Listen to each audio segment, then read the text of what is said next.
Bonjour à tous. Bonjour à tous. Bonjour Evidence Home. J'espère que tout le monde va bien. Tout le monde a passé une bonne semaine. Ok. Cool. Mais en tout cas, bienvenue dans la maison du Seigneur. Et aujourd'hui, pour commencer, j'aimerais juste qu'on puisse acclamer Dieu tout simplement. Qu'on puisse montrer notre gratitude et notre reconnaissance envers Dieu pour la semaine qu'il nous a permis de passer. Parce qu'il nous a gardés, il nous a protégés et il a permis qu'on soit là en bien ce matin. Alors je pense qu'on peut faire mieux que ça et qu'on peut se mettre debout pour tout simplement dire merci à Jésus, pour lui dire merci Seigneur de nous accueillir dans ta présence. Merci de nous avoir conduits jusqu'ici et nous avoir gardés tout au long de cette semaine. Amen. Et donc du coup, je vais lire pour vous dans Luc 5, du verset 2 au verset 6, pour introduire ce temps dans la présence de Dieu. Et donc du coup, c'est le passage qui parle de la pêche miraculeuse. Et il dit, il vit au bord du lac 2 barques, d'où les pêcheurs étaient descendus pour laver leurs filets. Il monta dans l'une de ces barques qui était à Simon, et il le pria de s'éloigner un peu de terre. Puis, il s'assit, et de la barque, il enseignait la foule. Lorsqu'il eut cessé de parler, il dit à Simon, « Avance en eau profonde et jetez vos filets pour pêcher. » Simon lui répondit, « Maître, nous avons travaillé toute la nuit sans rien prendre. Mais sur ta parole, je jetterai le filet. » L'ayant jeté, ils prirent une grande quantité de poissons et leur filet se rompait. Et ce que le Seigneur veut nous dire ce matin au travers de ce passage, c'est que tous les efforts de l'homme sont vains si le Seigneur n'est pas là. Mais lorsque tu te remets entre les mains du Seigneur, quand tu te remets entre les mains de Jésus, même lorsque tu es dans une situation défavorable, même lorsque les meilleures conditions ne sont pas réunies, la bénédiction de l'Éternel va quand même prendre place dans ta vie. Un fruit va quand même sortir malgré la situation compliquée que tu vis. Et ce matin, ce que je nous invite à faire, c'est tout simplement obéir à la parole de Dieu, c'est tout simplement croire en Dieu, c'est tout simplement jeter le filet de notre foi sur ce que Dieu dit, sur les promesses de Dieu qu'on peut trouver dans sa parole. Et même si on vit une situation difficile, même si on vit une situation compliquée, même si on a pris beaucoup de mauvais choix dans nos vies, même s'il y a une addiction qui nous ronge, même s'il y a la maladie, même s'il y a des conflits tout autour de nous, mais si on croit en Jésus, si on regarde à lui, si on s'appuie sur lui, alors la bénédiction de l'Éternel va naître, la bénédiction va ressortir même dans les lieux les plus sombres de nos vies. Et la Bible nous dit, ne crains rien car je suis avec toi, ne promène pas de regard inquiet car je suis ton Dieu. Je te fortifie, je viens à ton secours, je te soutiens de ma droite triomphante. La Bible dit encore, mais ceux qui se confient en l'Éternel renouvellent leur force. Ils prennent le vol comme les aigles, ils courent et ne se lassent point, ils marchent et ne se fatiguent point. Et que cela soit notre partage ce matin dans le nom de Jésus. Et vraiment, je nous invite à tout simplement repositionner Dieu au centre de nos vies, à tout simplement le mettre en première place dans tous nos choix, dans toutes nos décisions. Et même lorsque les situations sont difficiles, même lorsque Dieu nous a parlé, Dieu nous a promis des choses et on ne voit pas la manifestation, mais je nous invite à toujours croire fermement en lui. Et on va prier ce matin vraiment qu'on puisse s'abandonner totalement en lui et le reconnaître dans toutes nos voies. Seigneur Jésus, je bénis ton nom et je te glorifie, roi des rois. Je remets chaque personne ici présente ce matin, Père éternel. Je remets chacune de nos vies, Père éternel, chacune de nos situations, Seigneur Jésus. Et je prie vraiment qu'on puisse tout t'abandonner, Père éternel, qu'on puisse s'abandonner complètement à toi, Père éternel. Et comme Simon qui était dans la barque, Père éternel, qui a pêché toute la nuit, roi des rois, même si on est dans une situation, ça fait longtemps qu'on tourne en rond et qu'on n'en voit pas l'issue, Père éternel, mais qu'on puisse s'accrocher, Père éternel, sur ta parole pour voir ta gloire briller dans chacune de nos vies, Père éternel. Alors je prie ce matin, Père éternel, que chacun d'entre nous, que personne ne reparte, Père éternel, éternel, avec son filet vide, Père éternel, mais que chacun reparte avec le filet rempli, Père éternel, avec sa foi renouvelée, son intelligence renouvelée, ses pensées renouvelées, et que chacun reparte avec son miracle, et que quelle que soit la situation, Père éternel, qui nous fait face, Roi des rois, mais que la délivrance, Père éternel, puisse être notre partage ce matin. Alors prends le contrôle, Père éternel, de tout ce qui va avoir lieu ce matin. Prends place, Père éternel, dans chacun de nos cœurs, Père éternel, et que vraiment ton Esprit Saint puisse briller en nous, dans le nom de Jésus. Amen. Yes, alléluia. Comment vous allez ce matin? Oh yes, on va entamer une nouvelle semaine à partir de demain, mais on va quand même célébrer les différentes victoires qu'on a eues quand même cette semaine. Combien d'entre vous, là, combien d'entre nous ont envie de célébrer Dieu, de chanter, de danser, de l'exalter ce matin pour ce qu'il a fait et ce qu'il va faire, parce qu'il est fidèle. Du coup, ça va être très simple. On va prendre un petit cœur ensemble qui est très répétitif. Je vais vous l'apprendre très brièvement, comme ça vous pouvez le prendre avec nous très facilement. Ok? Ok? Yes. Ah, vous n'êtes pas chaud là.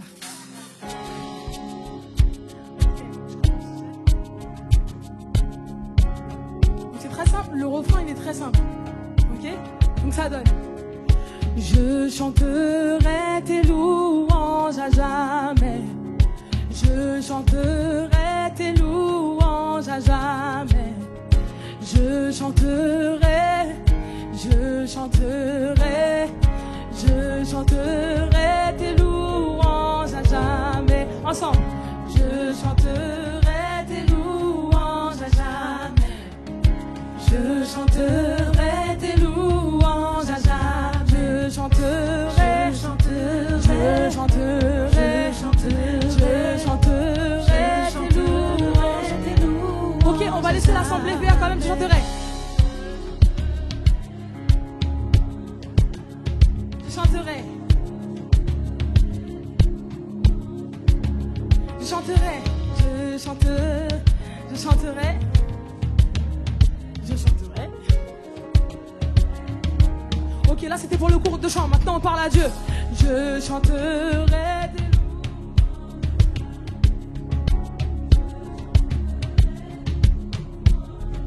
Je chanterai, je chanterai, je chanterai. Mes meilleurs moments sont avec toi. C'est ta présence qui fait ma joie. Tes louanges toujours je chanterai. Tout ce dont j'ai besoin vient de toi.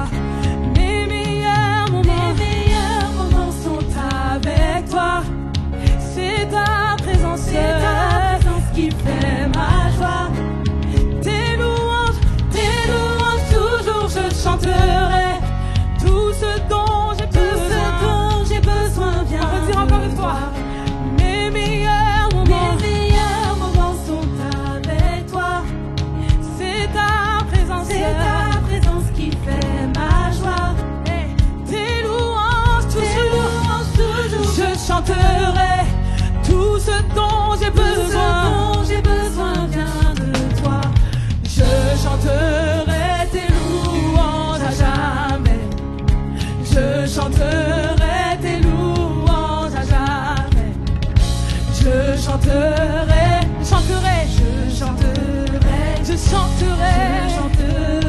tes louanges. S'il y a des gens qui dansent, oui, je danserai en ta présence.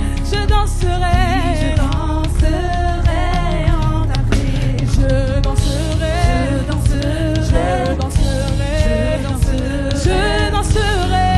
En Dieu, il n'y a pas de timidité. On va danser.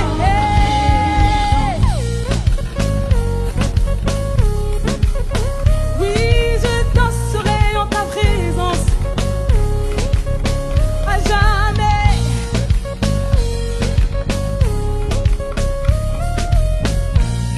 Oh, on va redire encore.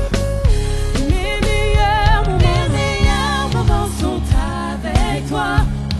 C'est ta présence qui fait ma joie. Tes louanges toujours je chanterai. Tout ce dont j'ai besoin vient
je t'exalterai jamais. Je t'exalte, je t'exalte. Oui, je t'exalterai jamais. Oui, je t'élèverai.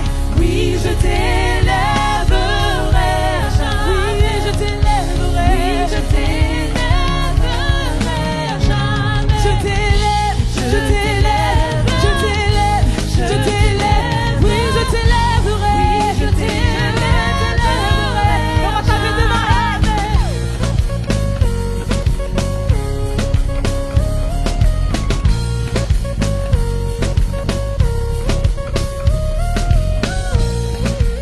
Est-ce que ça va? Est-ce que ça va? Est-ce que ça va? Est-ce que ça va? Yes. Est-ce qu'on peut acclamer le Seigneur? Non, j'ai dit d'acclamer le Seigneur.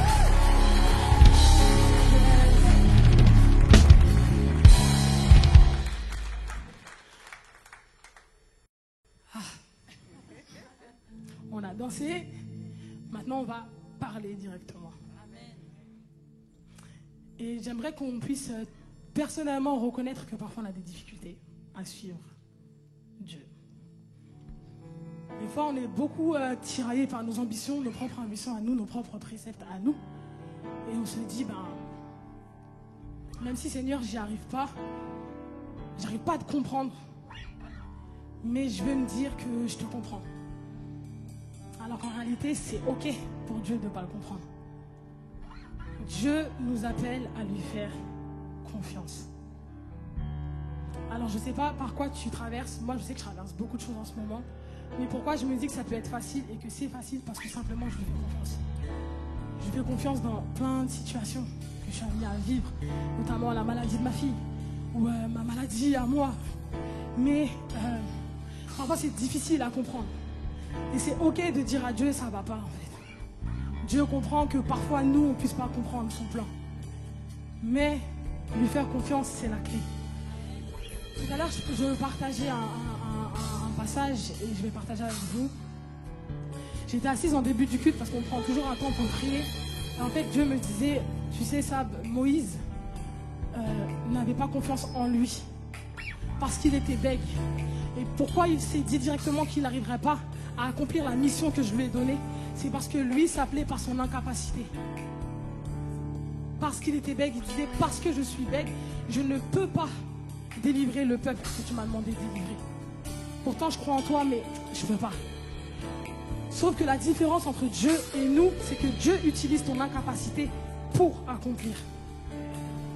Donc, je ne sais pas quelle est ton incapacité. Je ne sais pas où tu as un point qui t'empêche de faire telle ou telle chose. Mais tu t'auto-disqualifies. Dieu te qualifie justement parce que tu es incapable de faire certaines choses. Et ça fait partie de son plan, en fait. Ça fait partie du plan. Ça fait partie du plan de Dieu qu'on traverse certaines choses et qu'on traverse une tempête qui est là et qui essaie de nous submerger. La différence, c'est qu'en fait, Dieu est là. Et j'aimerais qu'on se prosterne ce matin. Alors là, j'ai pas envie que vous regardiez aux lumières, ça c'est vain. Je veux même pas que vous regardiez aux voix ou à la musique. En fait, je veux juste qu'on prenne notre temps pour Dieu. C'est-à-dire que là où tu es, c'est toi et ton Dieu. Toi et ton Dieu. Est-ce qu'on peut réellement le faire ce matin? Aïe. J'ai perdu des gens. Est-ce qu'on peut réellement le faire ce matin? Prosternés, nous confessons, tu es Dieu en ce lieu. Oui, prosternés, nous confessons que tu es Dieu en ce lieu. Je m'attends à toi, tu es tout pour moi, éclairé de ta présence,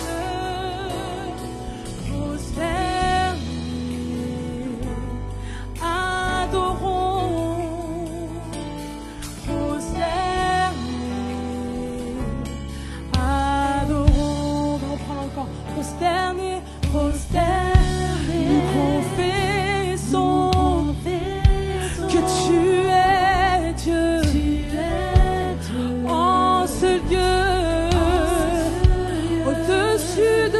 je me prosterne et nous confessons que tu es Dieu.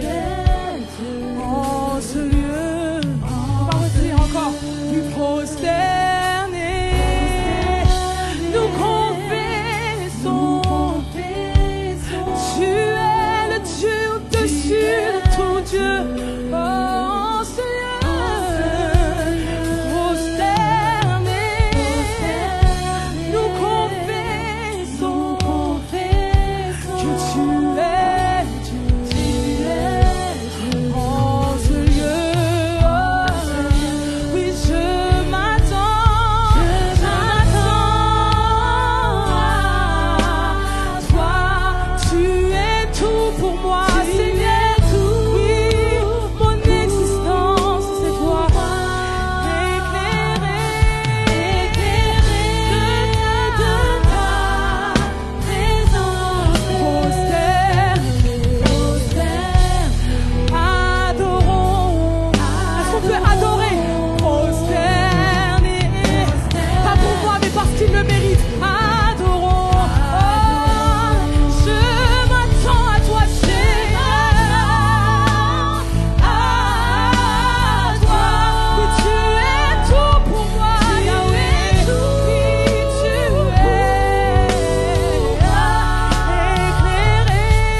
fort. Tu règnes au-dessus de tout. Tu es le Dieu de mon cœur, le Dieu de miracles. Et parce que tu es Dieu, je ne tremblerai pas. Je ne tremblerai pas. Tu es Dieu, tu es Dieu, tu es Dieu de miracles, celui qui donne vie, le Dieu d'espoir. Seigneur, même si les forteresses dressent devant moi, je ne tremblerai pas. Oh, ne tremblerai pas. Non, je ne tremblerai pas. Non, je ne tremblerai pas. Hey!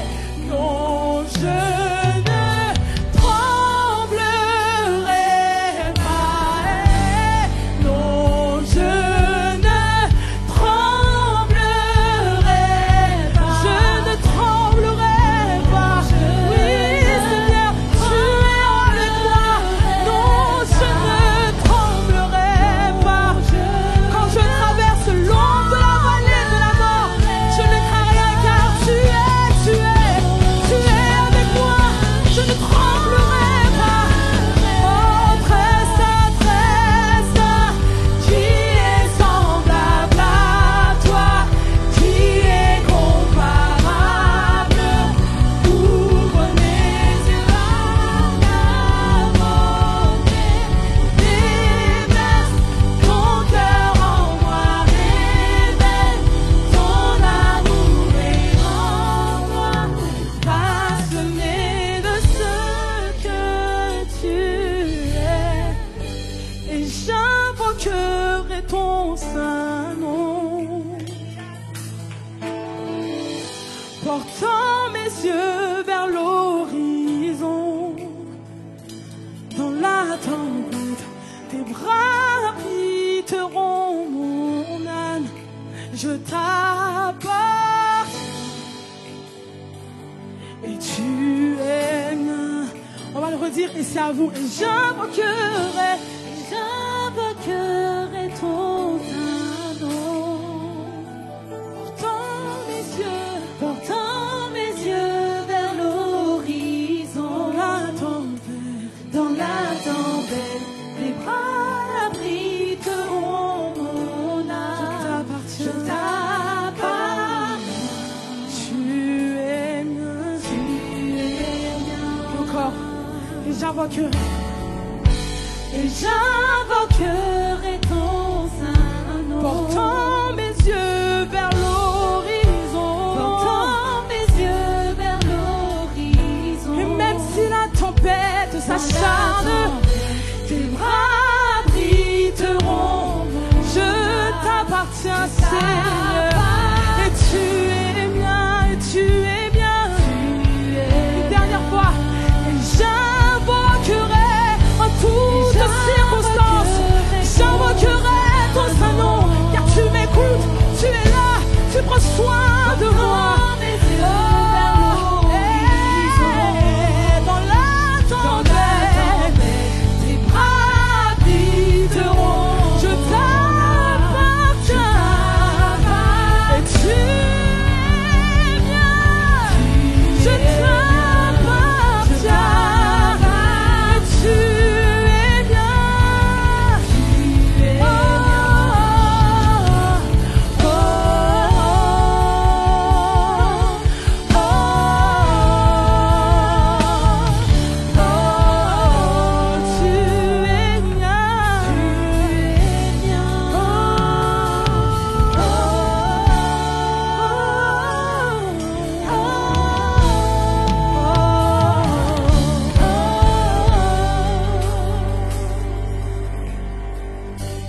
Esprit Saint, emporte ma foi dans l'invincible. Je dompterai l'impossible et tu m'en rendras capable. Emmène-moi au-delà de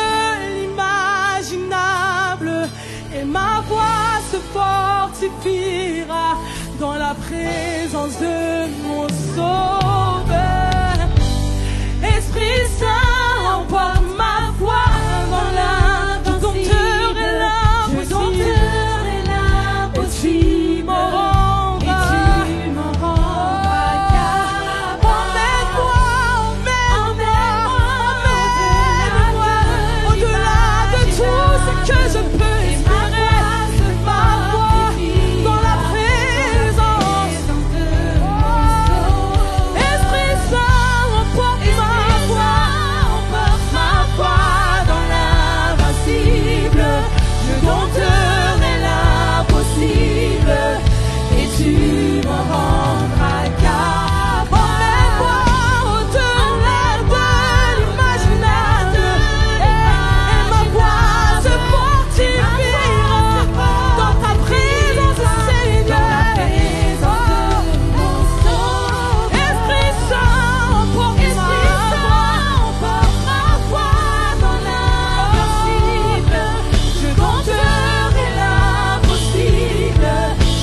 m'en rendre à toi.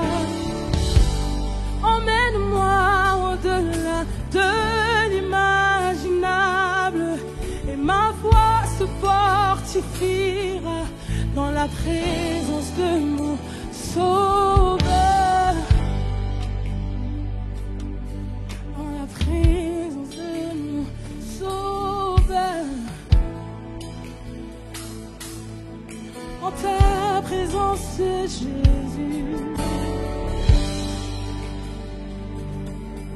En ta présence, nous vivons ta présence.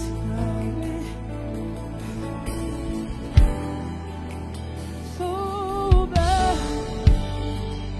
tu déplaces des montagnes. Tu déplaces des montagnes. Tu déplaces des montagnes. Tu déplaces des montagnes. Tu déplaces des montagnes. Tu déplaces des montagnes. Tu déplaces des montagnes. Tu déplaces des... Tu es toujours vivant. Tu es toujours vivant. Amen. Tu es toujours vivant. Tu es toujours vivant. Tu es toujours vivant. Tu es toujours vivant. Tu es assis sur le trône. Tu es assis sur le trône. Tu es assis sur le trône. Assis sur le trône. Assis sur le trône. Assis sur le trône. Assis sur le trône. Assis sur le trône. Assis sur le trône. Tu déplaces des montagnes. Tu déplaces des montagnes. Tu déplaces des montagnes. Non, rien n'est impossible. Tu déplaces. Tu déplaces des montagnes. Tu peux tout. Tu déplaces des montagnes. Tu peux tout.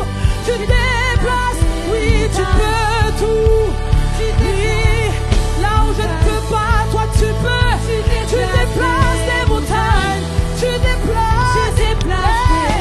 Tu déplaces des montagnes. Tu déplaces des montagnes. Tu déplaces les montagnes. Tu déplaces des montagnes. Tu déplaces les montagnes. Tu déplaces les montagnes. Tu déplaces les montagnes. Tu déplaces les montagnes.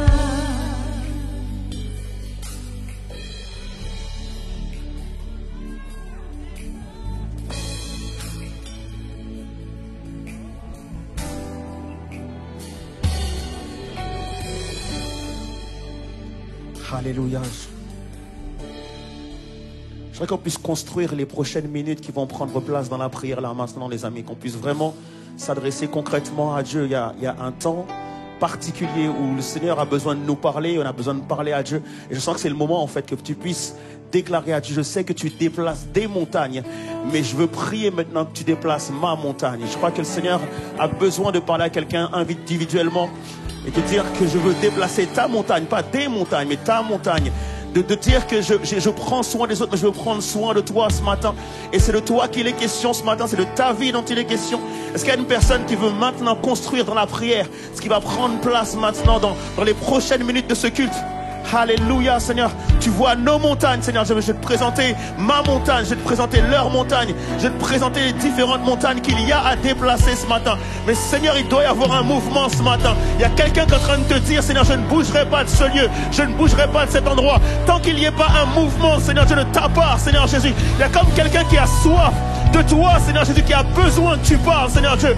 Père, on accepte parfois que tu sois silencieux, mais particulièrement ce matin, Seigneur Dieu, nous voulons t'entendre nous parler, nous voulons t'entendre déplacer quelque chose dans nos vies, Seigneur Jésus, roi des rois. Il y a comme une montagne qui se dresse devant une personne, il y a comme une barrière qui se dresse devant une personne, Seigneur Dieu, et qui a besoin d'être déplacée. Il y a quelqu'un qui a besoin de parler maintenant à sa montagne, qui a besoin de déclarer quelque chose à sa montagne et de la voir bouger. Il y a comme un témoignage qui doit prendre place dans ta vie. Il y a comme une percée que tu dois faire pour toi ce matin. Il n'est pas question d'être spectateur d'un culte. Il n'est pas question d'être simplement assis à regarder ce qui se passe. Mais la question de se mettre debout et de déclarer des choses sur sa montagne et de voir Dieu réaliser, alléluia, des choses dans ta vie. Est-ce que quelqu'un peut se lever ce matin et déclarer des choses sur sa montagne? Alléluia.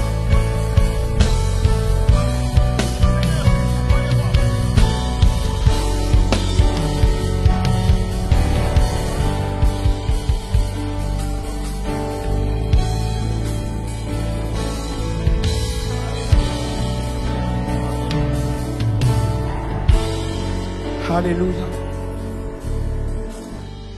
Seigneur, je ne veux plus vivre en fonction de mes montagnes, mais je veux vivre en fonction de ce que toi tu me dis, Seigneur Jésus. Seigneur, je te remets entre tes mains tout ce qui est en train de prendre place maintenant. Je te remets la vie de chaque personne. Dans le sens où tu les connais, même quand moi je ne les connais pas, mais toi tu les connais, Seigneur Jésus. Tu connais leurs montagnes, tu connais leurs faiblesses. Tu déclares que c'est dans nos faiblesses que tu te glorifies. Alors ce matin, je prie afin que toi, Seigneur Jésus, tu puisses te glorifier. Je prie que tous puissent diminuer et laisser Jésus croître. Seigneur, c'est de toi qu'il est question ce matin. Il est question de pas question d'un homme ni d'un être humain, mais il est question de Jésus. Et c'est avec toi que nous voulons passer les prochaines minutes de ce culte. Alors Seigneur, s'il te plaît, fais ton entrée. Établis ton règne. Règne et que ta volonté soit faite sur la terre, ici et maintenant, comme elle est faite dans le ciel. Dans le nom de Jésus, je t'ai prié. Amen. Soyez bénis les amis. Je laisse prendre place. Est-ce qu'on peut juste remercier l'équipe de louange, s'il vous plaît? Merci beaucoup.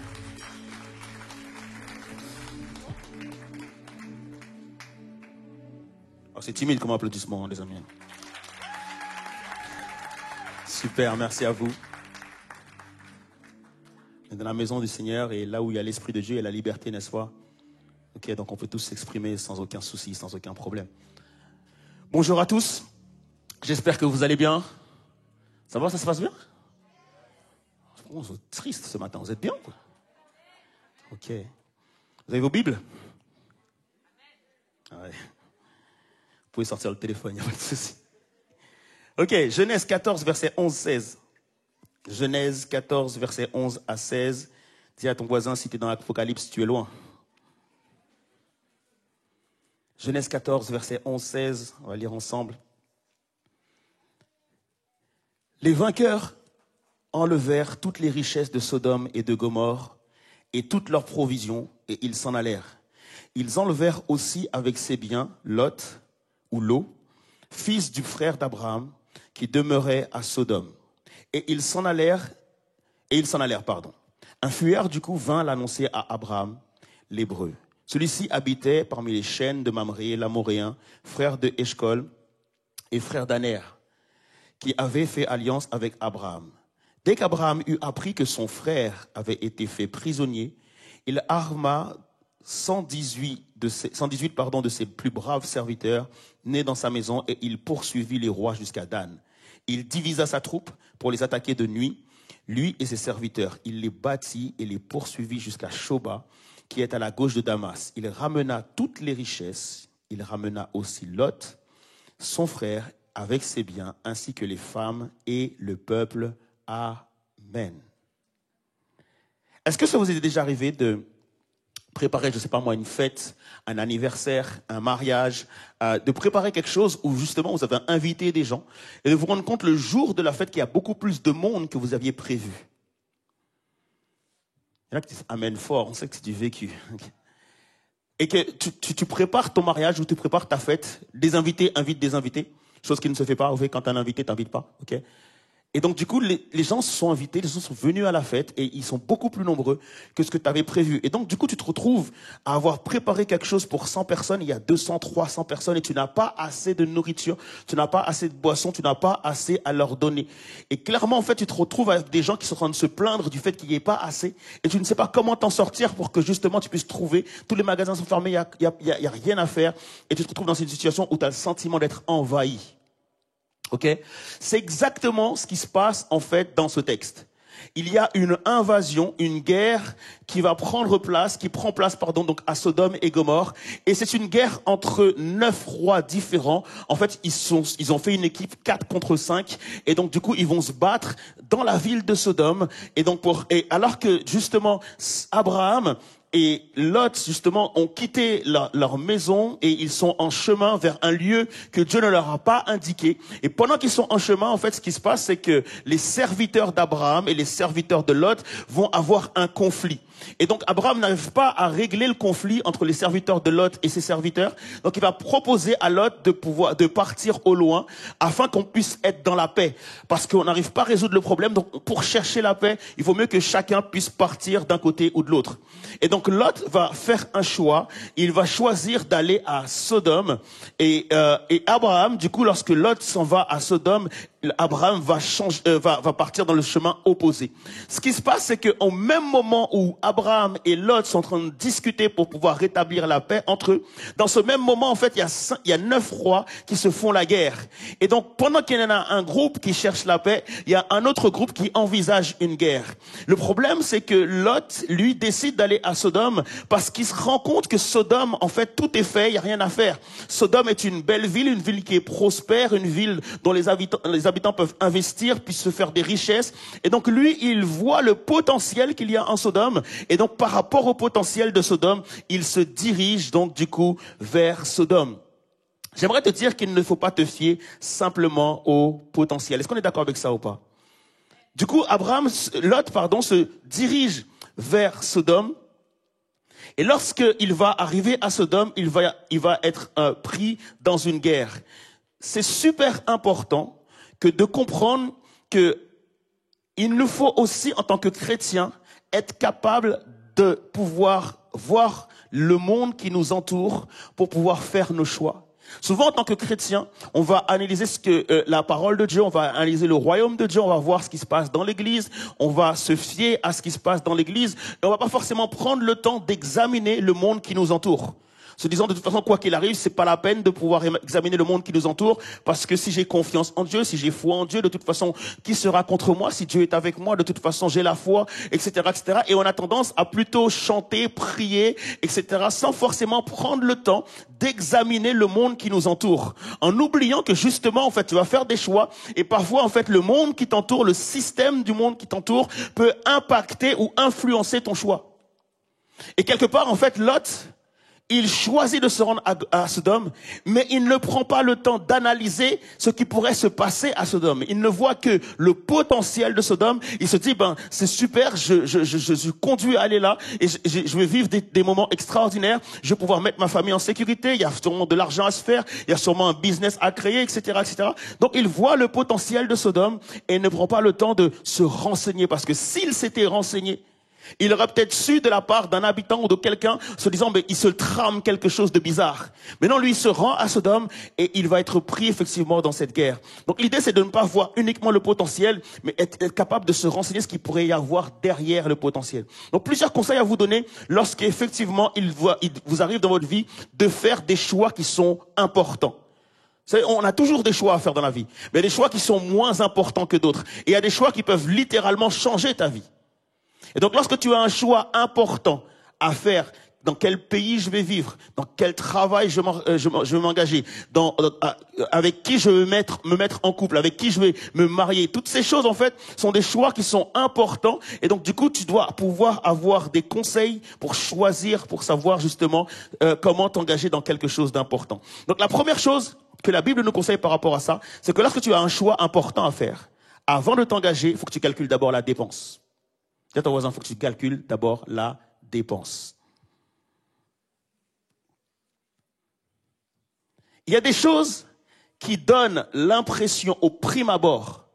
Tu as l'impression que tu vas tout gagner, alors que tu peux tout perdre. Il y a des investissements que tu auras envie de faire, et tu te dis, si j'investis dans ça, parce qu'il y a un ami qui m'a conseillé, parce qu'il y a une personne qui m'a dit, investis dans ça, ça va être top. Et donc, du coup, si tu investis, tu risques de tout perdre. Il y a des relations dans lesquelles tu te dis, il y a du potentiel, cette personne, elle parle bien, elle présente bien, elle fait de bons choix, etc., etc. Et comme tu n'as pas vu que derrière, il y a peut-être des blessures, des choses cachées que tu n'aurais pas vues, donc tu vas te mettre en relation avec cette personne, et au lieu de tout gagner, tu risques de tout perdre. Et aujourd'hui, peut-être même que un choix que tu as fait il y a 5 ans, il y a 10 ans, il y a 15 ans, est encore en train de te faire payer aujourd'hui. Et le problème, c'est que souvent, en fait, on ne calcule pas à la dépense. On se lance dans un projet, on se lance dans quelque chose sans calculer pour savoir si je veux commencer et finir ce projet. La Bible, en fait, c'est de te dire qu'il faut que tu puisses calculer la dépense afin de commencer et de finir, parce que le plus dur dans la vie, c'est de commencer quelque chose et de ne plus avoir les moyens de le terminer. Et donc, pour pouvoir calculer la dépense, il faut que je puisse voir ce qu'il y a derrière ce potentiel. Normalement, lorsque tu veux créer un business, on te dit toujours qu'il faut avoir un business plan. Il faut que tu puisses savoir à quel moment ton entreprise sera rentable. Il faut que tu puisses faire une étude de marché pour savoir justement, est-ce que si j'investis dans ce marché-là, est-ce que ce marché-là a encore du potentiel, ou est-ce que ce marché-là, il est terminé? Et donc, si tu le fais pour une entreprise, tu dois aussi pouvoir le faire pour ta vie. Et de savoir si je m'engage dans ceci ou dans cela, est-ce qu'il n'y a pas quelque chose ou un vice caché derrière le potentiel que je vois? Ça peut paraître une opportunité, ça peut briller de mille feux, et derrière, en fait, tu vas te rendre compte que ça te coûte beaucoup plus cher que ce que tu pensais. Et quand tu n'as pas assez d'économie, quand tu n'as pas assez d'argent, quand tu n'as pas assez finalement, tu te retrouves très vite dans une situation qui est hyper compliquée. Et Lot commence son entreprise, envisage sa vie, envisage sa sécurité, envisage la sécurité de sa famille, envisage la sécurité de ses serviteurs, de ses animaux. En fait, toutes ses richesses, il va investir tout ça, où ça? À Sodome. Il investit tout ça à Sodome. Et c'est après qu'il va se rendre compte qu'il y a une guerre qui se prépare à Sodome. Au début, ça a l'air beau. Au début, ça a l'air bien. Cette relation a l'air bien au début. Mais est-ce que, avant de t'engager concrètement, avant d'engager tes sentiments, avant d'engager ton amour, avant d'engager ton argent, avant d'engager tes biens, tu as bien étudié la personne pour savoir si c'est finalement pas quelque chose qui pourrait être brisé plus tard? Ne jamais voir uniquement le potentiel. Toujours calculer à la dépense qu'il pourrait y avoir et toujours calculer les vices qu'il pourrait y avoir. Tu sais, lorsque tu achètes un appartement, tu dois d'abord visiter l'appartement. Et la plupart des gens qui se conseillent en immobilier, ils vont te dire visite l'appartement de jour. Parce que si tu visites la nuit tout le monde dort, tu ne sais pas en fait comment le quartier est. Tu ne sais pas comment la ville elle est, tu ne sais pas comment les gens sont, tu ne connais rien. Et donc du coup tu viens, tu vois l'appartement, tu as un coup de cœur, tu achètes l'appartement et le lendemain on te dit ouais c'est un quartier qui est ghetto, c'est un quartier qui est compliqué, etc. Tu n'avais pas vu tout ça de nuit. Et donc en fait c'est hyper important de voir ce qu'il peut y avoir derrière le potentiel de quelqu'un ou de quelque chose. Pourquoi? Parce que en fait il y a des mots que moi je n'aime pas utiliser dans ma vie. C'est les mots genre c'est dommage. C'est les mots genre, c'est du gâchis, c'est les regrets, c'est les remords. Tout ce qu'on peut avoir en fait lorsqu'on dépense sans avoir calculé et de voir simplement au potentiel. Donc la première des choses, calcule la dépense. La deuxième chose, c'est est-ce que j'ai en moi le nécessaire pour faire ce choix? Est-ce que j'ai toutes les cartes en main? Est-ce que j'ai toutes les billes en main avant de pouvoir faire ce choix? Parce que le problème de Lot, on va le voir ensemble, c'est qu'il avait un problème au niveau de sa personnalité. Il n'avait pas forcément toutes les cartes et toutes les billes en main. Ce qui se passe en fait, c'est que Lot, son père meurt alors que lui il est jeune. Et il est jeune, mais cependant, en fait, il a cette grâce d'être recueilli par le père d'Abraham. Donc son grand-oncle va le recueillir et il va l'élever comme son fils. C'est incroyable parce que lorsque tu lis l'histoire, tu te rends compte que Abraham a des bœufs, des animaux. Abraham a de l'argent. Abraham a un certain nombre de choses, a des serviteurs. Et Lot a exactement la même chose. À tel point que même dans le texte, souvent, ils disent que c'est le neveu d'Abraham et parfois ils disent que c'est le frère d'Abraham. En d'autres termes, tu comprends que le père d'Abraham a donné les mêmes chances à Lot qu'à Abraham. Bien que ce soit quelqu'un qui l'ait recueilli, mais il l'a élevé comme étant son fils. Et Lot a été élevé finalement, même s'il a perdu son père et qu'il a vécu l'abandon lorsqu'il était très jeune, mais cependant il a été éduqué dans une forme de sécurité. Et Lot a grandi dans le confort. Le père d'Abraham a voulu donner à Lot tout ce qu'il donnait à Abraham. Et donc Lot a été élevé dans un certain confort. Et donc du coup, effectivement, tous ses choix sont en relation avec le fait qu'il cherche le confort et la sécurité.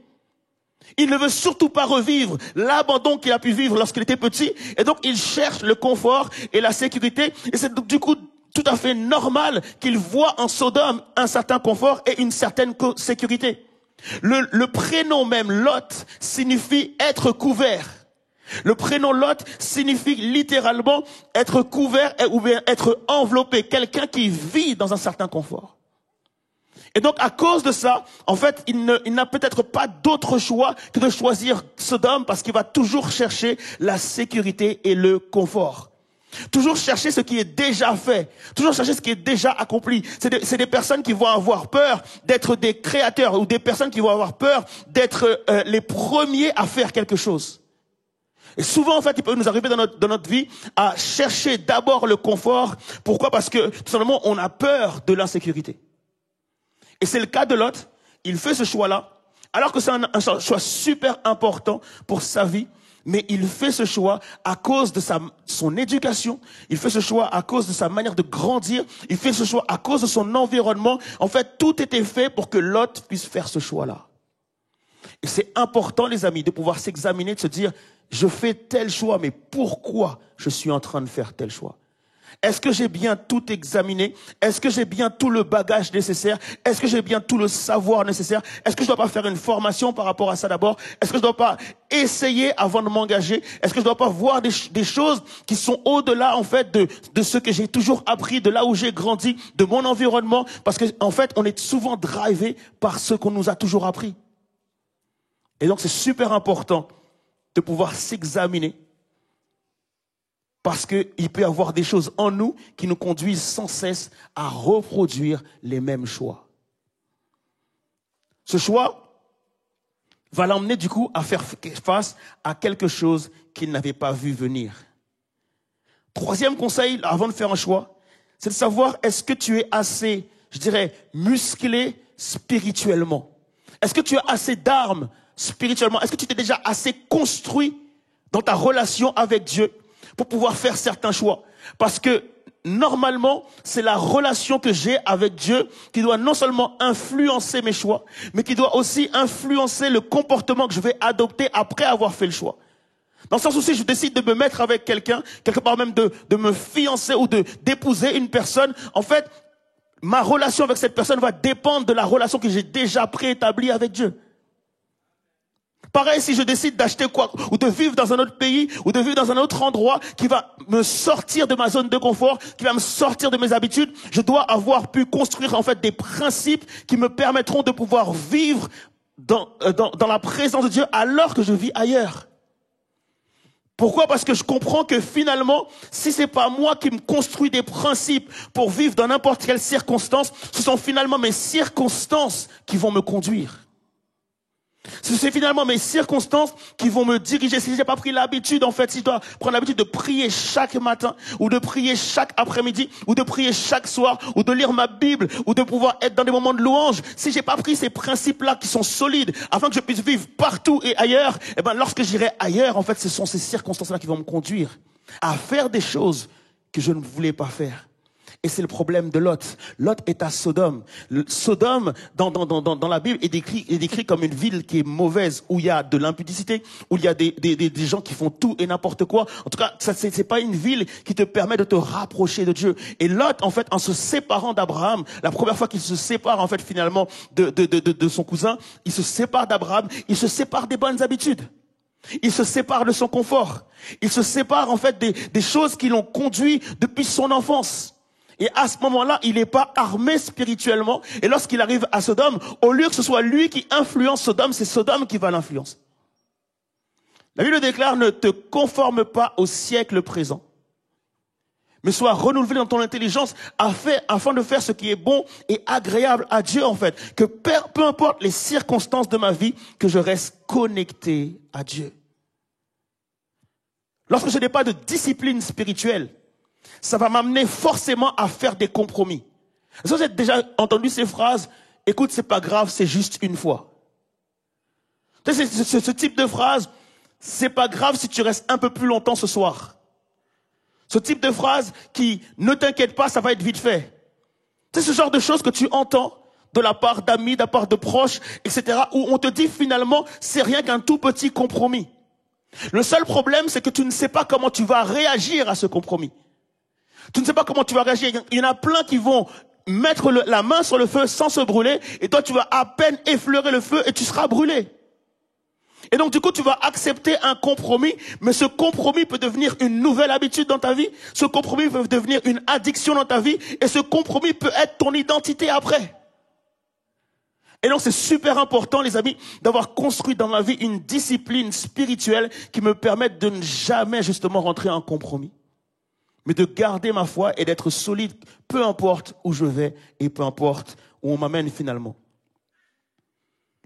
Donc Lot se retrouve dans cette situation où il est à Sodome et il est pris dans la ville de Sodome. Et j'aimerais dire justement à quelqu'un ce matin, est-ce que tu as un Abraham dans ta vie? Je ne sais pas si tu as des potes. Je me demande si tu as un Abraham. Est-ce que parmi tes connaissances, il existe un Abraham dans ta vie? Lot se retrouve à Sodome, une ville où les gens sont mauvais. Et donc, du coup, l'environnement de Sodome, en fait, finalement, va prendre le pas sur Lot. Et les habitudes que Lot avait pu construire, il va les perdre. Et il va commencer à vivre comme les habitants de Sodome. Sa vie spirituelle n'est plus du tout au top. Il n'a plus d'éléments spirituels pour l'aider à vivre et pour l'aider à faire des choix. Et donc, lorsqu'effectivement, il va se lever une guerre à Sodome, un combat spirituel à Sodome, il n'aura aucune arme pour se défendre. Il est dit dans le texte que non seulement il y a la guerre, mais les rois vainqueurs vont tout embarquer. Et ils vont aussi prendre Lot et sa famille. Lot qui avait cherché à mettre sa famille en sécurité, Lot qui avait cherché la paix, Lot qui cherchait justement à avoir le bonheur, Lot qui se disait je veux investir à tel endroit, ce même Lot se retrouve dans une situation, il est comme embarqué avec les autres. Ce sont les circonstances, ce sont les combats spirituels, ce sont les mots, ce sont les différentes choses qui vont effectivement conduire Lot maintenant. Il n'est plus dirigé par lui-même, on le conduit. Et ça, c'est la pire des choses, les amis. Lorsque tu sens que tu es dans une phase de ta vie où tu n'as plus le contrôle sur toi-même, tu n'as plus le contrôle sur les choses et tu sens que tu es drivé quelque part et tu ne sais pas où tu vas. J'aimerais vous dire ce matin que le diable, en réalité, est un fin stratège. Parce que c'est tout le processus du malin de t'amener là où tu n'avais pas prévu d'arriver. C'est tout le processus du malin d'utiliser des stratégies. Il va prendre du temps pour t'étudier afin de pouvoir t'attaquer. Et c'est lorsque tu es sans défense que le malin va vouloir prendre le pouvoir sur toi. Parce que le but du malin, c'est de te conduire. C'est arriver à te prendre tout ce que tu as et à être le pilote de ta vie. J'aimerais que quelqu'un puisse se dire, je ne veux pas que le diable soit le pilote de ma vie ce matin. Est-ce qu'on est d'accord avec ça ou pas? Le diable va être le pilote de sa vie. Et tu vois que dans le texte, Lot a tout perdu. Il n'a pas simplement perdu son argent, il a perdu sa liberté. Pas que sa liberté, mais la liberté de toute sa famille. Lui qui cherchait la sécurité, maintenant il est comme fait prisonnier, il a tout perdu. Et c'est pour ça que je te dis que le diable est un fin stratège, parce que le but du malin, ce n'est pas simplement de te voler ta joie, ce n'est pas simplement de te voler ta paix, ce n'est pas simplement de te voler ton argent. Le but du diable, c'est de tout te prendre. Te prendre ta paix, ta joie, te prendre tes relations, te prendre tout ce que tu possèdes, tout ce que Dieu t'a donné, tout ce que tu as. Le but du malin, il s'attaque à toi pour tout te prendre. Et c'est pour ça que Lot se retrouve dans cette situation. Il est comme maintenant captif. Et il est captif de quoi? De nos pensées. Là où le diable il est fort, c'est qu'il veut que tu sois dans une prison de tes pensées. En fait, tu t'amènes dans une situation où tu vas dériver lentement pour que tu sois prisonnier de tes pensées. À tel point que l'on va te parler, tu ne vas pas forcément comprendre ce qu'on te dit. Ou tu es prisonnier de tes pensées. Parce que du coup, en fait, lorsque tu te retrouves dans cette situation comme Lot, il se passe que tu as des voix dans ta tête. Et ces voix que tu as dans ta tête, en fait, ce sont des voix qui sont des armes du diable pour t'isoler. Et c'est ce qu'on appelle dans la Bible des forteresses. Je ne sais pas si vous avez déjà entendu parler de ça. Ce qu'on appelle dans la Bible, en fait, des forteresses. Parce que ce sont des mensonges que tu vas te construire, dans lesquels tu vas t'enfermer, des choses qui t'arrivent et qui vont littéralement te faire croire que tu es le coupable. Te faire croire en fait que tu es celui qu'on doit accuser. Des choses qui vont te culpabiliser, tu vas avoir honte, tu seras gêné d'être dans une telle situation et tu vas vouloir avoir une deuxième chance, mais cependant tu vas te condamner toi-même en te disant ce n'est pas possible pour moi d'avoir une seconde chance. Tu te retrouves dans une réalité que tu n'as pas choisie et donc du coup tu es là avec des mauvaises pensées en train de te dire ça n'aurait jamais dû se passer comme ça. Tes mauvaises pensées, t'en as d'abord sur parfois ton identité. Des mauvaises pensées sur mon identité, c'est en gros de dire si j'en suis là, c'est de ma faute.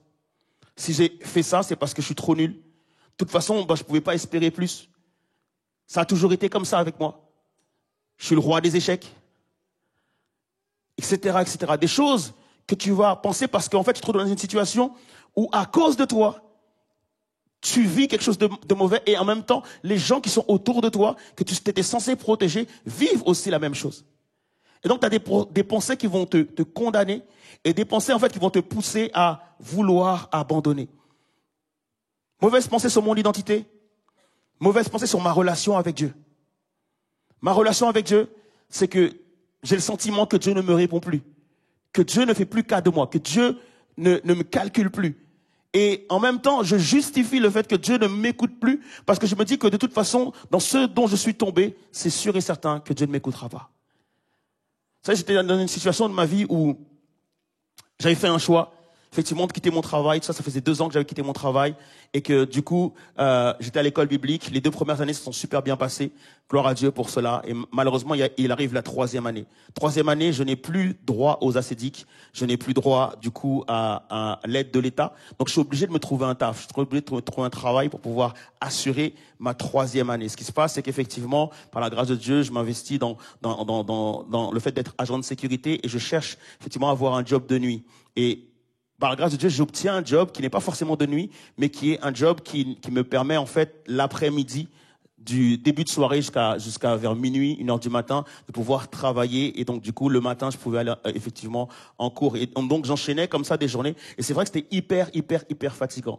Et au final, au bout de 2 mois et demi de travail, finalement, l'employeur décide de ne pas me garder. Non seulement j'étais fatigué physiquement, fatigué moralement, fatigué et j'étais dans tous mes états. Et je me suis rendu compte que, justement, j'avais pas calculé la dépense. Et je me retrouve dans cette situation. Et donc, je me dis, Seigneur, à cause de moi, du coup, j'ai plus de travail. Pour les enfants, ça va être compliqué. Pour ma femme, ça va être compliqué, etc., etc. Et je venais à l'église et à l'époque, à l'église, il y avait le service de Vivre Mieux. Et donc, du coup, à Vivre Mieux, on avait le droit à quelques denrées alimentaires, etc. Et le dimanche, j'avais le droit à avoir un sac, etc., de denrées alimentaires. Mais quelque part, ça me gênait beaucoup parce que c'était pour la première fois de ma vie que j'étais obligé de demander des choses. Et donc, cette situation dans laquelle je me retrouvais me faisait que j'avais parfois des idées noires. Faisait que parfois je me disais c'est à cause de moi, c'est de ma faute. Peut-être que finalement j'aurais jamais dû aller à l'école biblique. Peut-être que finalement Dieu ne m'avait pas parlé. Peut-être que finalement Dieu m'avait même pas appelé. Peut-être que je me suis appelé moi-même. Peut-être que moi j'ai pris ma propre décision, etc. Et je remettais toutes les choses en fait en question. Et je remettais mes 2 premières années d'école biblique en question. Alors qu'avant c'était le feu, etc. J'étais super content. J'avais vraiment pour moi compris que c'était un appel de Dieu. Et donc je remettais effectivement tout en question. Et le problème c'est que quand tu commences à t'isoler, tu commences aussi à avoir des tentations. Tu commences à avoir des tentations, des pensées mauvaises, etc., qui viennent et tu peux tomber très rapidement dans une forme d'impudicité à cause de toutes ces mauvaises pensées qui viennent. Et c'est l'arme la plus parfaite, en fait, dans les mains du diable. C'est l'arme de t'isoler, en fait. C'est tout un processus qui prend place. Et le diable t'isole, il t'isole au niveau de ton identité, de ta relation avec Dieu, mais aussi de ta relation avec les autres. Parce que dans les mêmes moments, je suis en train de me dire, ouais, mais il y en a qui n'ont pas fait l'école biblique, qui sont quand même pasteurs. Il y en a qui n'ont pas investi autant de temps, mais cependant, ils obtiennent des résultats, etc., etc. Et donc, tu commences à te comparer aux gens. Tu commences à voir les gens comme limite des personnes mauvaises. Tu commences à te dire, ouais, tu vois, avant, quand j'étais pas à l'école biblique et que j'avais de l'argent, j'avais grave des amis, on allait au restaurant, ils m'invitaient dans leur mariage et tout. Et là, tu te dis, en fait, ils m'invitent plus, ils me calculent plus, etc. Et tu commences aussi à avoir dans notre propre relation, là aussi, des idées noires. Et c'est tout le processus de l'ennemi, dans toute sa stratégie de t'isoler, de te faire tomber dans le péché. Alors que tu tombes dans le péché, donc du coup, tu as honte, donc tu te sens en culpabilité, et donc du coup, tu n'arrives même plus à prier. Tu n'arrives même plus à chanter, tu n'arrives même plus à chercher Dieu, tu n'arrives même plus à parler de ton problème parce que tu en as honte. Dis à ton voisin, il faut absolument sortir de l'isolement. Il faut absolument que tu sortes de l'isolement, en fait. Tu ne peux pas te permettre de rester, en fait, dans l'isolement. Tu dois trouver une porte de sortie. Et la première porte de sortie, c'est de comprendre qu'il faut absolument avoir un Abraham dans sa vie. Qu'il faut avoir une personne qui n'est peut-être pas forcément un ami, mais qui est peut-être un mentor, qui est peut-être un grand frère, qui est peut-être une grande sœur, qui est peut-être une tante, qui est peut-être un père, une mère dans la foi, une personne en fait que tu peux consulter quand tu as besoin. Une personne que tu peux faire part de tes besoins et dire j'ai besoin que tu pries pour moi, j'ai besoin que tu sois avec moi. C'est pas une personne qui va te dire écoute j'ai entendu ton histoire, je vais prier pour toi. Une fois que tu as raccroché, elle t'a oublié. Non, je parle d'une personne qui va te dire écoute, raccroche, on peut pas parler de ça au téléphone, j'arrive chez toi. Et dans 10 minutes, je suis là. Dans un quart d'heure, je suis là. Je viens chez toi parce que je comprends que tu es dans une détresse et que tu as besoin de moi et je dois prier avec toi. Je ne dois pas seulement prier pour toi, mais je dois prier avec toi parce que je comprends que je dois me mettre à ta place, à ta situation, parce que c'est ça en fait l'intercession, se mettre à la place de l'autre et de pouvoir tendre la main à un ami et pouvoir le relever. Il faut absolument que tu aies un Abraham dans ta vie, quelqu'un que tu peux consulter, quelqu'un à qui tu peux parler, parce que lorsqu'on va chercher Abraham, et quelqu'un va se dire, un gars qui était embarqué aussi, en même temps que Lot, sauf qu'il a pu s'échapper, il a pu fuir, et dans sa fuite, en fait, il se rend directement chez Abraham, et il lui dit, écoute Abraham, tu sais quoi, on a pris Lot, en fait. Et il dit ça à Abraham, Abraham va faire des pieds et des mains, il va rassembler son armée, il va rassembler ses serviteurs, il dit, il faut absolument qu'on aille délivrer Lot. Ce que je me rends compte dans le texte, c'est qu'à aucun moment, Abraham ne va critiquer Lot. À aucun moment, Abraham va dire, mais je lui avais dit, je lui avais parlé, pourquoi il a choisi Sodome, j'étais sûr que ça n'avait pas marché, j'étais sûr que ça n'allait pas fonctionner, je t'avais prévenu, etc., etc. C'est pas de ce type d'amis dont j'ai besoin. J'ai pas besoin de quelqu'un qui est en train de toujours de me remettre en question, alors que je suis au plus bas, tu m'écrases encore plus, j'ai besoin d'une personne qui est capable de me relever. Et donc, du coup, Abraham ne va rien dire sur Lot, au contraire, il va simplement se dire, il faut que je tire Lot de là où il est. Il va aller chercher Lot. Pour le tirer de là où il est. Et ce qui est incroyable, en fait, c'est que ce texte nous dit que non seulement Abraham va délivrer Lot, mais il va récupérer toutes les richesses que Lot avait perdues. Il faut absolument que j'ai un Abraham dans ma vie. Il faut que je puisse comprendre que non seulement je dois avoir un Abraham dans ma vie, mais que je ne suis pas, en tant que chrétien, quelqu'un de totalement démuni. Je dois non seulement avoir un Abraham dans ma vie, mais je dois aussi être conscient des armes spirituelles que j'ai aussi. De comprendre que nous sommes des êtres spirituels. Et la Bible nous dit en 2 Corinthiens 10, versets 4-5, c'est juste incroyable, ça parle exactement des forteresses. Et suivi des forteresses, il faut que tu lises ce texte, il faut que tu médites ce texte et que tu le comprennes en fait. 2 Corinthiens 10, versets 4 et 5 nous dit, car les armes avec lesquelles nous combattons ne sont pas simplement humaines ou ne sont pas charnelles. Elles sont puissantes ou elles tiennent leur puissance de Dieu qui les rend capables de renverser quoi? Les forteresses. Et j'avais jamais compris ce passage avant. Capable de renverser quoi? Les forteresses. Et c'est quoi les forteresses? Ce sont tous les mensonges qu'il y a dans ta tête qui te rendent prisonnier de ces mensonges. C'est des mensonges sur ton identité. C'est des mensonges sur l'identité de tes amis, de tes proches, même de ta famille. Et c'est des mensonges surtout sur Dieu. Ce sont des mensonges surtout sur Dieu. Dieu ne te répondra pas. Dieu ne t'écoute pas. Dieu ne t'entend pas. Dieu t'en veut. C'est tous ces mensonges que tu peux dresser dans ta tête et qui finalement vont te mettre dans une forteresse. Écoute ce qui est dit. Donc le verset 5. Qu'il est incapable de renverser des forteresses. Oui, nous renversons les faux raisonnements, ainsi que tout ce qui se dresse présomptueusement contre la connaissance de Dieu, et nous faisons prisonnière toute pensée pour l'amener à obéir à Christ. Ce texte dit que tu as des armes spirituelles qui ont, par la vertu de Dieu, par la puissance de Dieu, la capacité de renverser toutes les mauvaises pensées que tu as. Je suis pas en train de te dire certaines mauvaises pensées, mais je suis en train de te dire toutes les mauvaises pensées que tu as sur toi. Tout ce que on t'a fait comprendre sur toi au travers des circonstances de ta vie qui sont en réalité faux.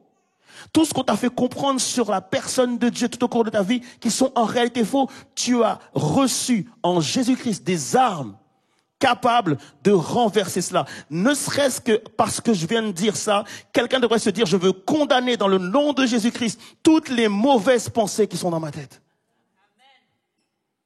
Toutes les mauvaises pensées que je peux avoir, je suis incapable, je suis un échec, je n'y arriverai pas, je ne suis jamais assez concentré, je ne suis jamais assez focus, je ne peux pas en faire assez. Toutes ces choses sont dans ta tête. En fait, tu as reçu en Jésus-Christ la capacité de les renverser. De renverser les forteresses. Je voudrais te poser une question, parce qu'il y a encore mieux qu'Abraham. Est-ce que tu es chrétien aujourd'hui?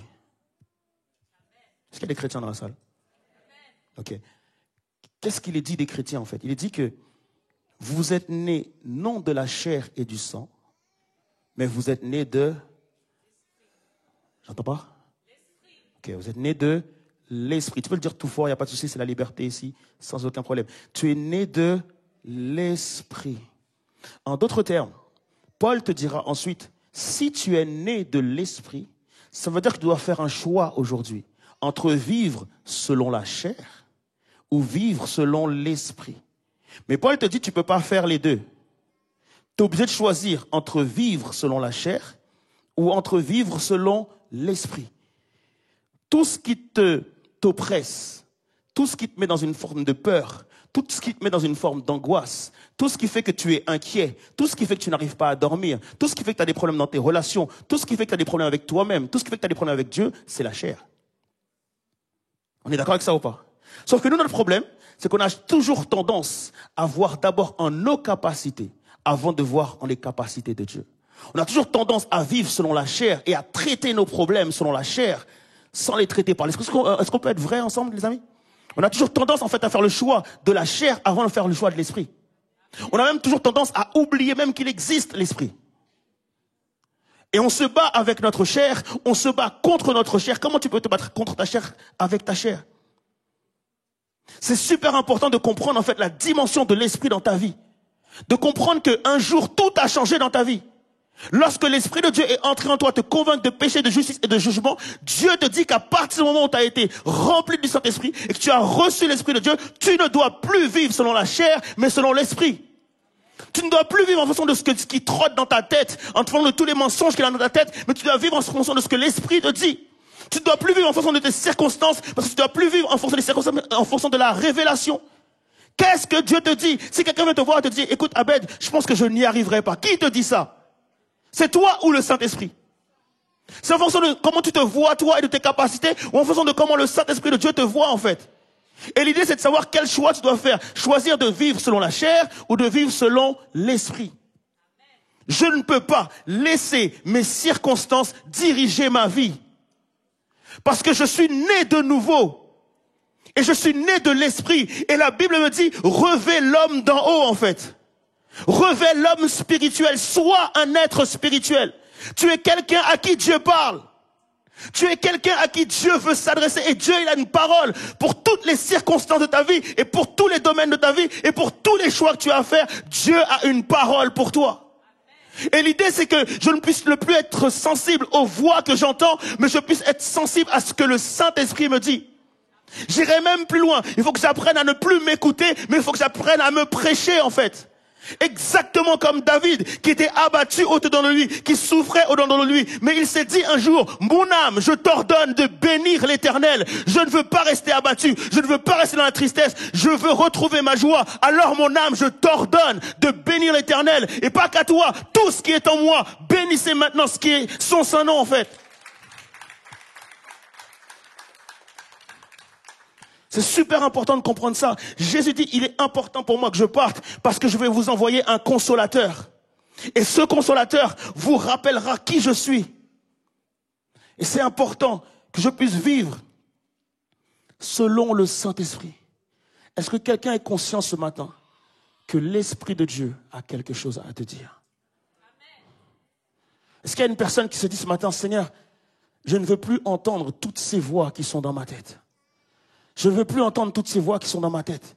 Je ne veux plus entendre que je suis un échec. Je ne veux plus entendre que je ne suis pas capable. Je ne veux plus entendre que je ne vais pas y arriver. Seigneur, tu parles toi aussi. Je veux entendre ta voix à toi. Je veux entendre ta voix m'encourager. Je veux entendre ta voix me réveiller. Je veux entendre ta voix me restaurer. Je veux entendre ta voix me ranimer. Il y a une flamme que de moi qui ne doit pas s'éteindre, mais qui doit brûler de mille feux. Et c'est la voix du Saint-Esprit. Seigneur, réveille-moi. Réveille mon âme. Réveille mon corps. Réveille mes pensées. Réveille ma tête. Rends toutes ces pensées captives afin que je puisse te donner gloire à toi et à toi seul. Est-ce qu'il y a une personne ce matin qui veut se dire, Seigneur, c'est toi que je veux voir et toi seul. C'est toi que je veux voir et toi seul. Fais taire toutes ces voix qui me condamnent. Fais taire toutes ces voix qui me critiquent. Fais taire toutes ces voix, tout ce qui ne t'appartient pas. Seigneur, je veux le chasser ce matin. Je ne veux plus rester captif. Je ne veux plus rester la proie du malin. Je ne veux plus rester la proie de mes pensées. Je ne veux plus être dans mes forteresses. Seigneur, dis-moi une vérité sur toi ce matin. Rappelle-moi une vérité sur toi. Annonce-moi une vérité sur toi. Révèle-moi une vérité sur toi. Mais Saint-Esprit, ne me laisse pas repartir comme je suis venu. J'ai besoin que tu me parles. Est-ce qu'il y a une personne qui est prête à s'adresser à Dieu et qui dirait, Seigneur, tout comme Jacob, je ne quitterai pas ce lieu sans que tu m'aies parlé. Parce que je sens que l'Esprit de Dieu veut nous conduire quelque part ce matin. Et le Saint-Esprit a un message pour toi ce matin. Et il est maintenant question que tu sois focus, que tu sois concentré sur ce que Dieu veut te dire. Par rapport à ta vie, tu as peut-être fait un mauvais choix. Mais ce texte est en train de te dire, c'est possible d'en faire. C'est possible d'en faire. Mais comment tu vas te comporter maintenant? Tu t'es peut-être mis avec une personne et pendant des années, tu lui as donné tout ton amour. Pendant des années, tu lui as donné ton argent. Pendant des années, tu lui as donné de ton temps. Et malheureusement, cette personne t'annonce que c'est fini. Et tu te dis, j'ai perdu 5 ans, j'ai perdu 6 ans, j'ai perdu 10 ans. Tu es en train de te battre avec des mauvaises pensées. Mais pourquoi je me suis mise dans une telle relation? Pourquoi je me suis mis dans une telle relation? Pourquoi j'ai acheté cette maison? Pourquoi j'ai investi dans cette entreprise? Pourquoi j'ai été dans des trucs qui aujourd'hui sont encore en train de me blesser? Et peut-être que tu es en train de te battre dans tes pensées à cause de quelque chose que tu as vécu il y a 15 ans. Mais j'ai envie de te dire, peu importe ce matin si c'était hier, peu importe si c'était avant-hier, peu importe si c'était il y a 10 ans, peu importe finalement. J'ai envie de te dire qu'aujourd'hui, le Saint-Esprit, il a quelque chose à te communiquer à toi. Pour te dire que ce n'est pas fini. Pour te dire que ce n'est pas fini. Tu te dis, Seigneur, je n'ai plus assez de ressources. Je n'ai même plus assez de larmes pour pleurer. Je n'ai même plus assez de mots pour te prier. Je n'ai même plus assez de quoi que ce soit. Et j'ai l'impression que c'en est terminé. Mais Seigneur, je te dis ce matin, arrête de regarder à la circonstance. Adresse-toi à la source. Je terminerai avec ça. Les disciples, un jour, étaient tous réunis. Et il y avait devant eux toute une foule. Et cette foule était restée toute la journée à entendre Jésus parler, à entendre Jésus prêcher. Et à un moment donné, les disciples se regardent entre eux et ils se disent, mais tu sais quoi, les gens, ils ont sûrement faim. Et Pierre va dire à Jean, écoute, on n'a pas de quoi leur donner à manger, on n'a rien. On n'a pas assez en fait. Ils sont trop nombreux. On n'a pas assez pour pouvoir bénir tous ces gens, pour pouvoir nourrir tous ces gens. On n'a juste pas assez. Et ils sont là en train de murmurer entre eux, en train de se dire, mais il n'aurait pas dû les garder aussi longtemps. Pourquoi il a prêché aussi longtemps? Pourquoi il a parlé aussi longtemps? Il aurait dû les renvoyer beaucoup plus tôt. Aujourd'hui, maintenant, il est tard. Et maintenant, les gens, ils ont faim. Et maintenant, les gens, ils se plaignent. Qu'est-ce qu'on va faire de tous ces gens? Et ils sont en train d'en parler entre eux. C'est juste incroyable, les amis, comment on peut parfois mal faire les choses. Ils sont en train de parler entre eux alors que la source est juste là. Jésus-Christ est juste là. Et il n'y en a pas un qui va voir Jésus. Il n'y en a pas un qui va parler à Jésus. Ils sont en train de parler entre eux. À tel point que c'est Jésus, en fait, qui va se rendre compte qu'ils sont en train d'en parler entre eux. Et il va dire, mais les gars, qu'est-ce qui se passe? C'est quoi le souci? C'est quoi le problème? À ce moment-là, il y en a un qui va dire à Jésus, en fait, le problème, c'est que tu ne vois pas, il y a une foule devant nous. Et on n'a rien pour leur donner à manger. Et Jésus leur dit, mais vous êtes sûr, vous n'avez rien? Ah ouais, bon, nous on n'a rien, mais un petit gars là, il a quelques pains et quelques poissons. Fais quoi avec ça? Et Jésus dit, apporte-moi tout ça en fait. Et tu vas voir que de ton rien, moi je vais faire un tout. Est-ce qu'il y a une personne qui veut s'adresser à la source ce matin? On va laisser la louange venir tranquillement. Et je voudrais que personne ne puisse repartir d'ici sans s'être adressé concrètement à la source. Et de parler au Saint-Esprit. Et de lui dire, Seigneur, oui, emmène-moi au-delà de l'imaginable. Emmène-moi là où ça a l'air impossible. Conduis-moi dans ma vie où là j'ai un sentiment que je n'y arriverai pas, que c'est impossible. Mais je sais que tu m'en rendras capable. Est-ce qu'il y a une personne qui veut mettre toute sa foi là maintenant en la source qu'est Jésus-Christ? Et si c'est ton cas, je vais laisser l'estrade. Si c'est ton cas et que tu as envie de te lever pour le faire, lève-toi. Si c'est ton cas, tu as envie de te mettre à genoux pour le faire, mets-toi à genoux. Si c'est ton cas, tu as envie de te mettre au fond de la salle pour le faire, fais-le. Là où il y a l'Esprit de Dieu, la liberté. Mais s'il te plaît, parle à Jésus ce matin. Et je t'assure qu'il aura les réponses pour toi. Afin que tu puisses te sortir de tes guerres de pensée. Et que tu laisses toute la place à Jésus-Christ. Que Dieu vous bénisse.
Esprit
dit tu m'en rendras.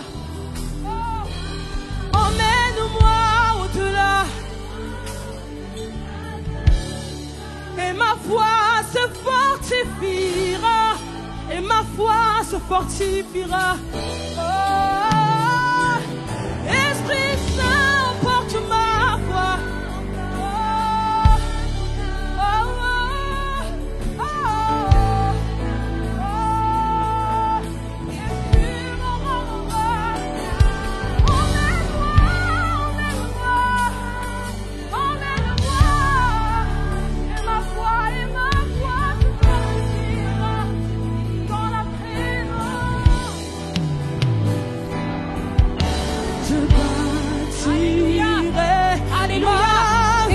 Déclarer que je bâtirai ma vie sur son amour.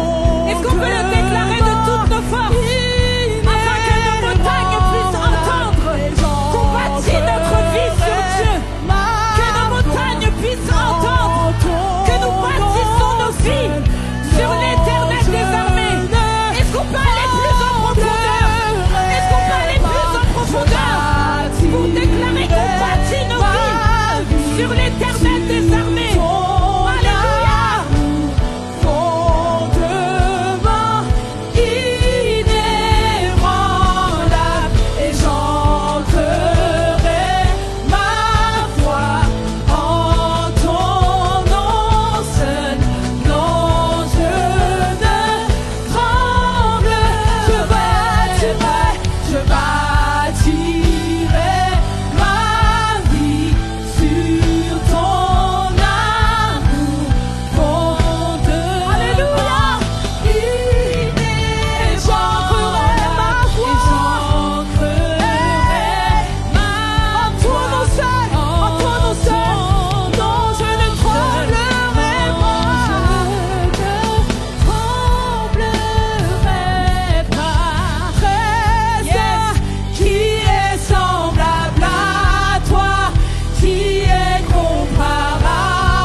Regarde à ta circonstance et dis-lui, j'invoquerai quand même le nom du Seigneur.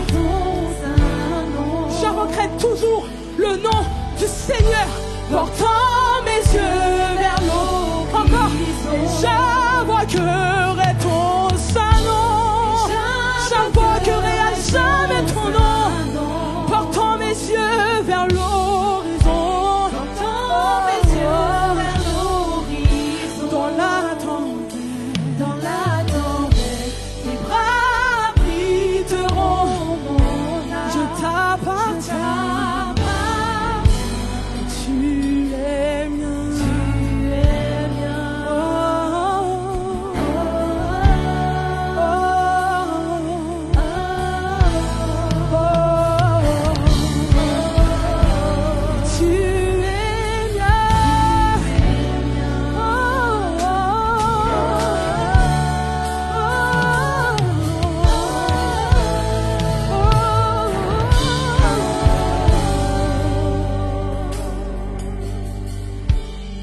Alléluia. Il est écrit dans Proverbe 3, au verset 5, « Ne te fie pas à ta propre intelligence, mais place toute ta confiance dans le Seigneur. Appuie-toi sur lui dans tout ce que tu entreprends et il guidera tes pas. Ne te fie pas à ton propre jugement, mais soumets-toi au Seigneur et détourne-toi du mal. Cela sera le remède à tous tes troubles, l'apaisement de tes maux. Et ce que je veux vous dire ce matin, c'est que notre Seigneur est fidèle et il est digne de confiance. On peut lui faire confiance, quelles que soient les situations, quel que soit le besoin, on peut faire confiance au Seigneur. Et David a dit, j'ai été jeune, j'ai vieilli, mais je n'ai jamais vu le juste abandonné. Et c'est notre partage dans le nom de Jésus. Alors j'aimerais juste qu'on acclame le Seigneur et qu'on puisse lui donner vraiment toute notre joie, tout notre amour, toute notre reconnaissance, parce qu'il est fidèle, il est tout puissant. Alléluia. Le prince de la paix, Dieu souverain, Dieu créateur, Fils bien-aimé, Roi serviteur, Seigneur couronné, commencement, ultime fin, soleil levant, soleil levant, étoile du matin, Dieu tout-puissant, Dieu 3 fois saint, Dieu 3 fois saint, il est le sauveur vivant. Sauveur Il n'est pas resté, vivant, mais il est sorti du tombeau. Maître souverain. Alléluia. Alléluia. Merci Jésus. Alléluia. Merci Seigneur. Merci pour ton amour Jésus. Merci pour ta présence ce matin. Merci Roi des Rois, parce que tu fais des merveilles dans nos vies chaque jour, Père éternel. Même lorsqu'on ne le voit pas, même lorsqu'on ne le sent pas, tu agis pour nous, Père éternel. Et je te remercie, Père éternel, pour ça, Roi des Rois. Et merci, Père éternel, parce que ce matin, tu prends nos fardeaux, Père éternel. Merci parce que ce matin, Père éternel, tu nous allèges de ce poids, Père éternel, qui pèse sur nos épaules, Jésus. Merci, Roi des Rois, merci. Nous voulons te témoigner toute notre gratitude, toute notre reconnaissance, Père éternel. Merci parce que tu es un bon Père. Merci parce que tu es le bon berger qui donne sa vie pour nous. Tu laisses les 99 brebis juste pour une personne, Père éternel. Alors ne te sens pas trop loin de Dieu, parce que juste pour toi, il est prêt à laisser tous les autres pour aller te chercher là où tu es, dans les ténèbres, dans les profondeurs de l'abîme où tu te trouves, enchaîné par l'addiction, enchaîné par toutes sortes de mauvaises choses. Mais le Seigneur te cherche, le Seigneur est à ta recherche. Alors ouvre-lui ton cœur simplement et laisse-le entrer, laisse-le travailler en toi, changer ta vie et te transformer. Alléluia. Amen. Alléluia. Vous pouvez prendre place. Et donc on va juste dire au revoir à Evidence Home, vous qui nous suivez chez vous. Bon dimanche à vous et dimanche prochain, en espérant vous voir en physique.